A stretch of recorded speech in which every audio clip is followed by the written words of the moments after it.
My name is Clint Macro, active NRA training counselor, practical pistol coach, and the founder of the Trigger Pressers Union. This is the third installment, the actual third installment, of the video series designed to maximize the NRA's Pistol Marksmanship Simulator Training Program, or the SIMCO for short. As we've discussed in previous episodes, the course goal is to provide the knowledge, skills, and attitude necessary to learn pistol marksmanship using a virtual training system, such as the CERT pistol and the LASR software. Since our last episode, the NRA has given a facelift to the PowerPoint presentation for SIMCO. You can download it from nrainstructors.org, as well as the completion certificate. Now in this episode, we're going to pick up where we left off, and we're going to talk about the best way to incorporate the LASR software into your training session. But first, before we do, let's review the safety rules one more time. Always keep the gun pointed in a safe direction. Always keep your finger off of the trigger until you're ready to shoot. And always keep the gun unloaded until ready to use. And of course, with a CERT pistol, it can't be loaded. There's no way to put ammunition into it. It can't go bang. It never will go bang. But we still must give it the same respect that we would a live firearm. The LASR software, Laser Activated Shot Reporter. You can use a regular old laptop and a regular old webcam, and you're off to the races. Now, there are other targeting and shot recording softwares available, some fine products. I'm a fan of LASR because it's very inexpensive and it's very versatile in a classroom environment. And it doesn't take a genius to download it from the internet, put it on to just about any old laptop, and use any old webcam to make it happen. Matter of fact, any webcam made in this millennium is going to work just fine. Although they don't recommend using the webcam from the laptop itself. Now, as far as laptops and operating systems go, I'm not going to get that deep into that. There's lots of detailed information, technical information on the LASR website. However, it works very simply with a Windows-based computer. It will work on a Mac, however, there is some additional software that you might need to download in order to make that happen.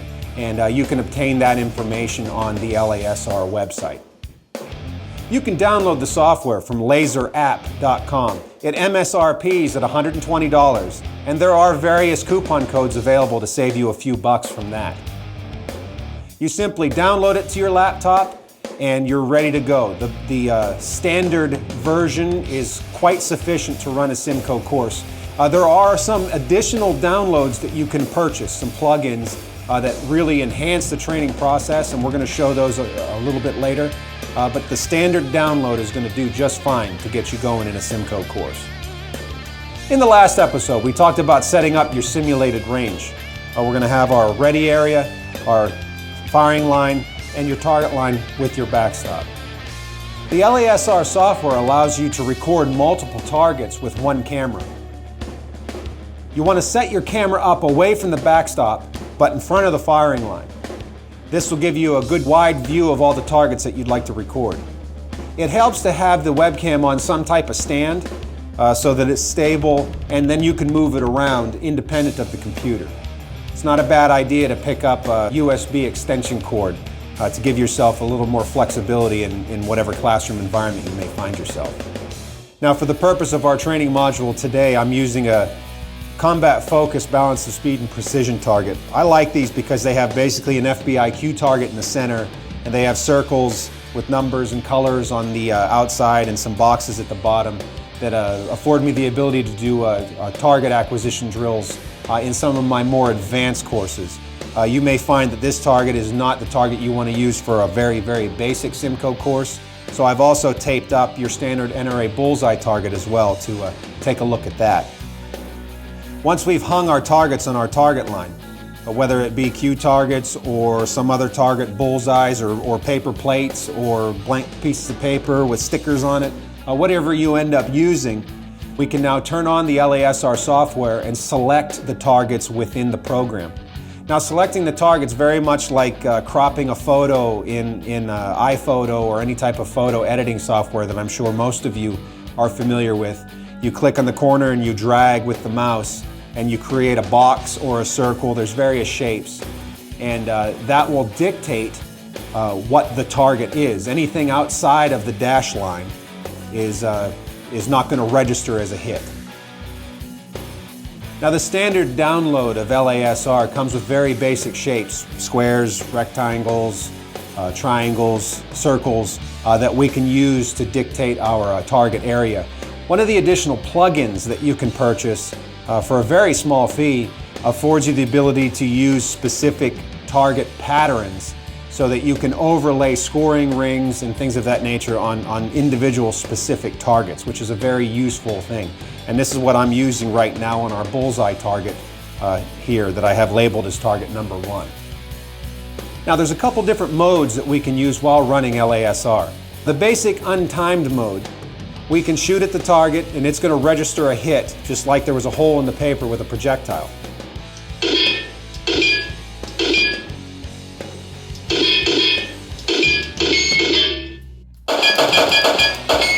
Bang, there it is, that's fun. One fun thing we can do is we can change the sound effects. If we go into the settings, we can change what sound effect there is and if it's hitting the steel or not. Some fun customization you can do. With the plug-in activated, it's actually showing us the scoring rings, but otherwise it would just show us where our shots are. We can save that target as a PDF, we can download it, we can email it, we can print it off, we can do all kinds of different things to maintain a record of the targets, but also share them with our students or our clients. Now you'll notice target number 2 looks like a checkerboard. Now what that is I selected target number 2 and I went into the software and designated it as a reset target. If I shoot at target number 2, it's going to reset the system, clear out all the shots, and allow me to start again. The next mode that I have up is called Call Targets. This is something I use a lot. We can name the different targets that we have selected, and we can have the computer tell us what target we need to engage. So it's kind of like poor man's reactive. So I'm going to shoot number 2 here, which was our reset target. Shooter ready. Stand by. 7. 1. 6.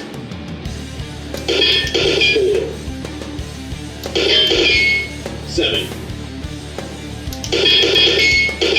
1.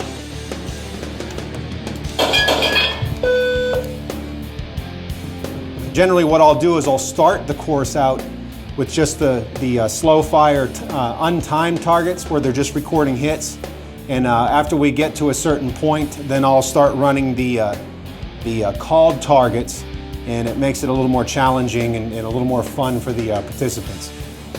Now in the data section it's going to show you the shot number, the shot time, the split time, the target number, and the total time for that particular target called. If we go into our settings, I'm going to turn on diagnostic mode, as it shows us a blue line indicating poor follow-through. Now, not only does it indicate poor follow-through, but in actuality, it's really showing us where a bullet would impact. These laser products are running at the speed of light. Bullets do not go at the speed of light, not yet. Maybe someday they will when we're shooting plasma blasters or something like that. Now the diagnostic mode is a mode that I generally keep on. It's very, very useful, and it tells us the entire story. When we're shooting at blank pieces of paper or targets with using firearms and projectiles, we just see the hole, we see the point of impact, but we don't have any context of what happened around that shot as far as before, during, and after. We just see the result of the shot, the hole in the paper. And when we do not have the diagnostic mode, that's kind of what we're seeing. So in all actuality, when we use the diagnostic mode, where that blue line ends up, that's probably going to be where the bullet would have landed. Now I'm going to aim at the center of this Q target, and I'm going to purposely pull down on the shot. Now as you can see, we have the point of impact with the laser, and then we have that line. That's when the trigger was pinned back and the laser was activated and sliding across the target. Most likely would be that that shot would have ended low, and I would have pulled the firearm down when I actuated the trigger. So what we want to see here are dots, not dashes. Just like with the naked eye, we can see those dashes with the laser. Here it's actually recording it for us, so we have a recorded representation of that. So the key is we want to try and get dots, not dashes, and we want to minimize that blue streak.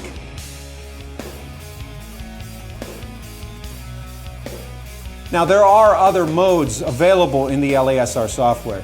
These modes arguably might be a little advanced for what we might be trying to achieve with a basic SIMCO course.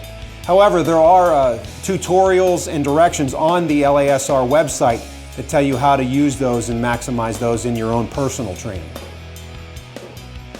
On the LASR website, there's an instructor training program which I highly recommend you take advantage of. And this program actually, it has a few tests and it talks about the best ways to technically set up the system. Take the time to check that out. One of the additional plugins that you can purchase is Shooter Watch.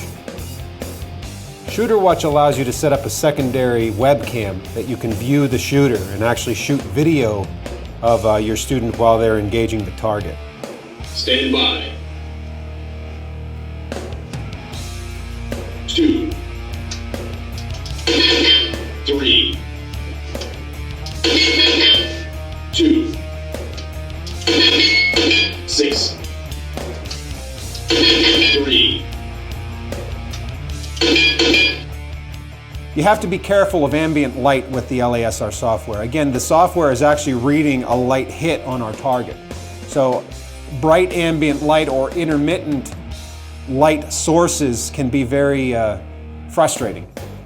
So make sure you get your room lighting to be consistent. If it's dark, if it's lighter, fine. You can adjust that in the program and make it work. I once set this up in a pavilion in broad daylight on 4th of July, and we were just setting it up, just having fun shooting the software. And it took a little bit to get it set up, but once I did, it worked perfectly, even in broad daylight. Visit the LASR website and view the tutorials that show you how to best deal with the system technically and from a lighting standpoint. You've built your kit, you've listened to me jabber for 3 episodes, now go out and put the SIMCO course on. It's a wonderful way to set the hook in people to get them involved in live fire courses down the road. Hopefully I've given you some tidbits and some information that will help you put the class on. As this episode is the conclusion of the SIMCO video series, I'd like to officially thank the NRA for giving me this opportunity to produce these videos and giving me a venue to share them on nrainstructor.org. Hopefully this won't be the last video you see from the Trigger Pressers Union. I'm an ardent Capel-tunist, so if I can create an opportunity and capitalize on it, I'm going to do that. If you guys send in some ideas for videos you'd like to see that I can do for you, I certainly will put them together and we'll see if we can get them out there. Evaluation is an important part of training, and especially in the NRA training, and I encourage you to send me an email. My address is clint@triggerpressersunion.com. Send me an evaluation. Let me know what you like, some things I can improve upon. Encouraging words are always well received. A lot of people have sent in some emails over the last couple of months. I appreciate that, and I urge you to do so. But in the meantime, visit triggerpressersunion.com and you can see what we're doing here locally in the Pittsburgh area. This is Clint Macro, signing off. We'll see you next time here at the Trigger Pressers Union.